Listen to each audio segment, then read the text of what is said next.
என் பேரு நாருட்டோ உசுமாக்கி. உங்க எல்லாரையுமே நான் வீழ்த்தி காட்டுறேன். என்ன நம்புங்க. யா, இப்பதான் எனக்கு நிம்மதியா இருக்கு.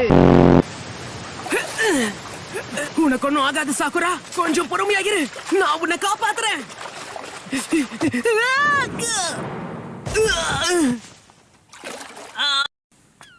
அதுவும் சரிதான். ஆமா, நம்ம கிளம்பணும். ஏதோ வந்து அந்த சான்ஸ்பிரிட் ஷுகாக்குவா தான் இருக்கணும். ஆமா, அதேதான். நாம 2 பேரும் ஒன்னா சேர்ந்து போராடுவோமா சீஃப் டோட்? அதுக்கு வாய்ப்பே இல்ல. என்னது? கம் ஆன், எல்லாரும் என் பின்னாடி வாங்க, நாம சீக்கிரமா போகணும். நருட்டோ, இந்த கூட்டத்துக்கு நான் தான் தலைவன் நினைச்சிட்டு இருக்கேன். ஹேய் சோஜி, இப்ப பெட்டரா இருக்கியா? ஓ சூப்பர். ஒரு அழகான பொண்ணு எனக்காக சாப்பாடு எல்லாம் கொண்டு வந்திருக்கா.